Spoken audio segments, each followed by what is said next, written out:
with P.B. Simmons News and Ministry Network. Today I have the honor and privilege of being with Larry Pinckney and being of the significance of today's day, April 4th, obviously being the anniversary of the assassination of Dr. King on April 4th, 1968. Larry has agreed to sit down and talk with us. Larry has an interesting history that gives him some very interesting insights into that day and into the struggle that Dr. King was fighting and so many others. And Larry's going to share with us from his heart today where he thinks our nation has come since that time and hopefully where we may go in the future. So Larry, it's my privilege to be with you today, brother. I thank you for taking the time. Well, first of all, I want to thank you very, very much. It's an honor and a privilege to have the opportunity to sit down and speak with you. And I just want to say that to me, as you mentioned, the date, April 4th, is incredibly important. The assassination of Dr. Martin Luther King Jr. on April 4th, 1968 was something that affected all Americans, not just black Americans, all Americans, black, white, brown, red, yellow, all Americans. In fact, it affected all people throughout the world who love truth and who love justice. So thank you. Yes. Some of Larry's particular history that gives him an interesting perspective on that is at the time of Dr. King's assassination, Larry was a member of the original Black Panther Party. You were 17, 18 years old at that time? Right. Yes, and so he was involved himself in the civil rights struggle of that day, of equal rights for all people, for humanity, not for skin color, but for humanity. That's right. For people. And so that's why we particularly asked Larry to sit down today and share some of his insights. So I know you shared with me off camera, Larry, that you remember exactly where you were the moment that you heard that Dr. King had been assassinated. Could you just share with us that memory and kind of how that affected you and your future battles that you were fighting? Yes, I was in Los Angeles, California. I was the section leader in the Black Panther Party in LA, in Los Angeles, California. I was a student at Fairfax Senior High School, which was the high school that I ultimately graduated from that same year. To say to you or anyone that the pain, there was great pain, it was far more than pain. I felt that our nation, I felt the United States had lost not only a hero, if you will, but had lost an important part of its heart and soul. An important and integral part of its heart and soul. I could never describe to you the hurt. Even though it's April 4th, 2014, I still feel enormous pain when I think of it.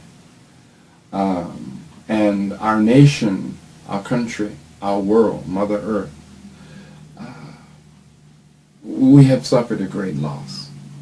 And I sometimes wonder, frankly, if people even understand, particularly today, what loss we have suffered. And let me put it this way, my brother, that Dr. King said that we would make our judgments of people based on the content of their character and not the color of their skin. Yes. Unfortunately, today in the year 2014, this has been reversed. Mm-hmm. It has been reversed even by a so-called black president who is using his pigmentation, because that's all it is. I say so-called black president because he's nominally black. He's not politically or culturally black. But even if he were, so what? But he's not. And he and his minions have used and are using the pigmentation, i.e. color, that's all I mean by pigmentation, as a way to further drive a knife of divisiveness, divide people, to keep people at each other's throats, Why? Why would you want to keep people? Because that way you can control people. They're at each other's throats. They won't talk with each other. They won't meet with each other. They won't break bread with each other, like you and I have done today. Yes.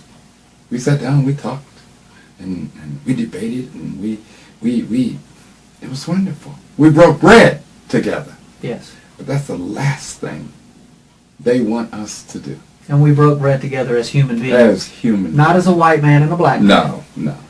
But as brothers. As brothers. In humanity. That's right. Yes. That's right. Yes. And that's the last thing that Democrats or Republicans want. Right now it's the Democratic Party. Mm-hmm. Malcolm, that is to say Malcolm X, referred to the Democratic Party as foxes. You know, he said you have the foxes and you have the wolves. Democrats are the foxes. And of course, the Republicans are the wolves. But the difference between the foxes and the wolves is when you're dealing with the wolves, you know who you're dealing with. Right? But when you're dealing with the foxes, you don't know who you're dealing with. All right?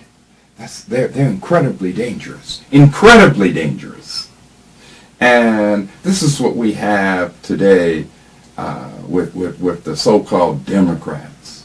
They are the foxes. They are the bloodsuckers who come up behind you and decapitate you without you even realizing that you are anywhere near.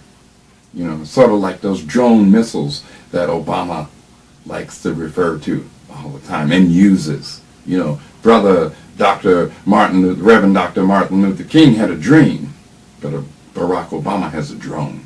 You know? Yes. And it's true. I mean, you know, yeah. He got a drone. He's got a drone for you. Predator drone. Predator drone. That's right. Yes. That's right. So, and that's for all of us. We're just not talking about Afghanistan or Pakistan. There are drones right here in this country that are being used to invade the privacy, the dignity of black, white, brown, red, and yellow Americans throughout America, the United States of America. Okay? So, I'll stop there and allow you to. Appreciate that.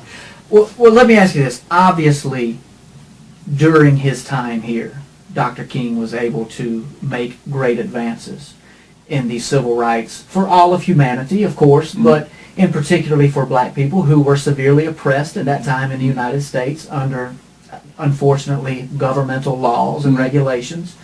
And then after his death, obviously, there were great leaps that were taken forward.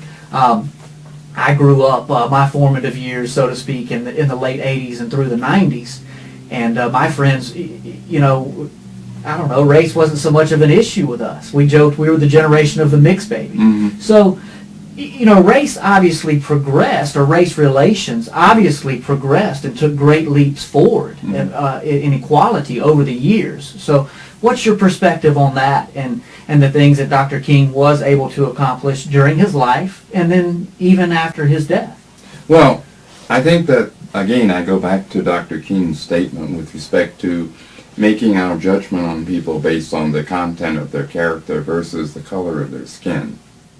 And I would have to say that, yes, indeed, enormous progress had been made up to the point in time of Dr. King's assassination, which, by the way, the government, the U.S. government, is deeply involved and was deeply involved and complicit in. Let us say this James Earl Ray nonsense, that's nonsense. The U.S. government was deeply involved in the murder of Dr. King. Well, that's interesting. I have a question for you on that later. Okay. Okay. But I want to say that instead of moving forward, I have to say with great sadness that this country has moved backwards. And I believe that, of course, is one of the reasons why the assassination of Dr. King took place. It was meant to move backwards. And it's not about color or pigmentation or quote-unquote race. It's about our humanity. You bleed the same blood I bleed. I bleed the same blood you bleed. We can have differences. We should have differences. You know, Malcolm X said that you know, that we should learn to disagree in the closet but come out united. I say the same thing, but I say it a little differently. I say that if we sit up here all the time and agree, somebody's lying. All right? Yeah. We don't have to agree, but what we have to do is learn to respect each other's perspectives and experiences. And when we do disagree with honor and respect, and fight for our common interests. Fight together for our common interests. That's not what's happening in 2014. We have the Democrats and Republicans, especially the Democrats right now, running around trying to do every little trick that they possibly can to keep us divided and in fear of each other, while claiming, oh, we're liberals and we really care. Only thing they care about is staying in power. Nothing more, nothing less. They're no different from the Republicans. They're no different. They drink from the same trough. That's the bottom line. Let's be honest with ourselves and with each other. So I guess in terms of my perspective, having been directly involved, not on the sidelines, but directly involved in the people's liberation struggle, humanity's liberation struggle, if you will, for well over 45 years. That is what my perspective is. We need to be honest with ourselves, be honest with each other. Don't be afraid to disagree, but let's not disagree in such a way that Fox News or ABC or NBC or CBS or PBS can use that against us. See, they look for things like that. Oh, yeah. Oh, there's something. Let's use it. Let's try and do what we can to cause divisiveness. Okay? That's my perspective. Right. Appreciate that very much. You alluded to this a little earlier in some of your comments, that since America's first black president has been in office, that you think that things in terms of race and that division, we've moved backwards. We've digressed instead of progressed. In my mind, although I did not support Barack Obama politically, and I thought that a lot of his ideals obviously went against my beliefs, I did think that we had the opportunity as a country to hopefully, once and for all, put this issue behind us. Now, I'm not so naive to think that there would never be another racial problem, but you understand what I'm saying as a whole, that we could take this issue and say, let's put this to bed. We now have a black man as the most powerful man in the United States. He has been freely elected by the people, by whites, blacks, yellow, red, everyone. Everyone cast a vote and has elected this man to be president. But I think that we've gone backwards, and you alluded to that. So my question to you would be, do you think that us going backwards has been intentional, and has it been planned? Yes, to be blunt. Easy answer. Absolutely, it was intentional, and absolutely it was planned. First of all, Barack Obama is nominally black. Let me use that word again. Nominally black. Okay, I use the word black in quotation marks. To be black is not simply a matter of color. It's a matter of consciousness. It's a matter of politics. It's also a matter of culture. Barack Obama did not, I want to emphasize the word not, was not and did not engage, or nor was he raised in the black culture, black American culture. Okay, let's be honest, let's stop playing with ourselves. Okay? Obama, I know white folk, many white folks who are blacker than Obama will ever be. And they're blacker in the sense that they have a consciousness, they have a certain amount of integrity, they know the tradition and the struggle of black Americans. Okay? These are things Obama, are you kidding? This man knows nothing about. Maybe if you ask him about Indonesia, he could tell you all about that. I don't know.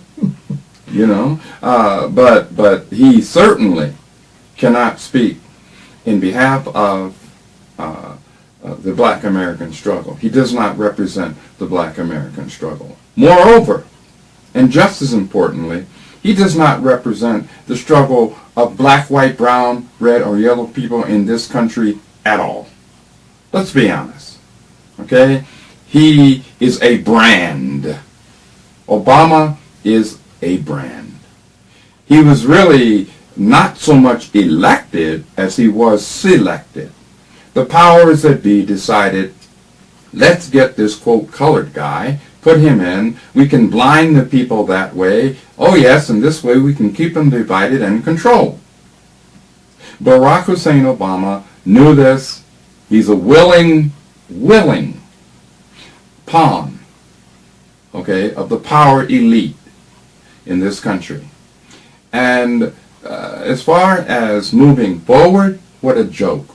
I'd say we've moved between 50 to 100 years backwards. I'm sad to say that. And this so-called first black president has done more damage, not only to black Americans, but to our entire country than any president prior. And I was no supporter of George W. Bush, but I got to tell you, Obama is Bush on steroids. Well, a lot of people certainly feel that way as he has expanded on many of the Bush policies, particularly with spying on Americans that was started under the Patriot Act, and so many others. The use of the drones you've already alluded to, kind of jokingly, but that's a real issue. It's real. It's very real. Mine and your privacy as American citizens that's real issues. And I think that it's unfortunate in some ways that we're having to have this conversation today. But I appreciate your honesty and your willingness to be able to have this conversation. Thank you. Thank you. You also alluded to a little while ago, and I told you I had this question for you later on, that you believe that the United States government was complicit in the assassination of Dr. King. Now, a lot of people don't know that in 1999, I believe it was, that in fact there was an investigation done by the United States government. That's correct. That found just that. That was their determination, that yes, that the government was complicit in that assassination. Right.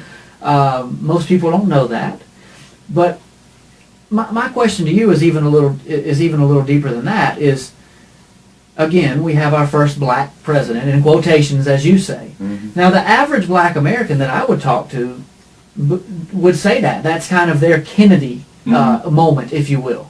That yes, there is some type of conspiracy. We do believe that there was some type of conspiracy in the assassination of Dr. King. Maybe he was doing too much good. Maybe he was taken out. So, in your opinion, and from your standpoint, and all of your experience in fighting this battle, why would the first black president, and again I guess we're using that term loosely, why would he not address that to supposedly his people? We're using the term very loosely, very loosely. But let's again be very candid. It's nothing like candor. And the fact of the matter is that Barack Obama is all about himself. Okay, he would tell his mama. Maybe he already has. I don't know. But if he thought that was politically expedient, the fact of the matter is that the first so-called black president dare not touch the reality of the United States government having been complicitous in the assassination, and the U.S. government was indeed found to be deeply complicitous in the assassination of Dr. Martin Luther King on April 4th, 1968. However, let's look at this. Let's understand this. Let's use our common sense. As the Chicanos would say, my brothers and sisters, use your cabeza, use your head, right? Now, this man, Obama, is the head of the U.S. empire. I don't care what his color is. He can be turquoise for all I care. But the reality is that he represents not the interests of everyday, ordinary black, white, brown, red, and yellow people. He doesn't represent the interests, no more than George W. Bush represented the interests of everyday, ordinary black, white, brown, red, or yellow people. He represents, that is to say Obama, represents the interests of the power elite. Okay? The privileged power elite. Those who control our news media, whether it's Fox News, NBC, ABC, PBS, and an endless list that won't be missed, as Gil Scott Heron would say. All right? So we have to understand that Barack Obama, does not represent, first of all, he doesn't represent black people. Forget that. Get that out of your mind, because that's myth. Secondly, and perhaps just as importantly, he doesn't represent ordinary people of any color. Any color. He represents his puppet masters in the power elite.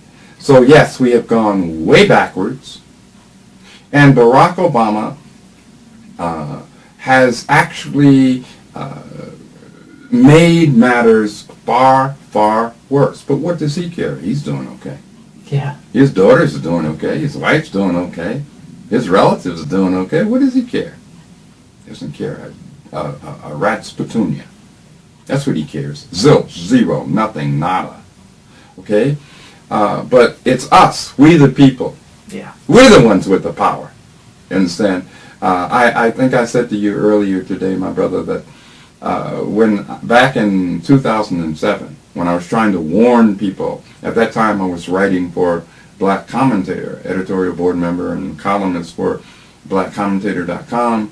Now I'm an associate editor with intrepidreport.com. But at that time, I was trying to warn people about who this man was and is.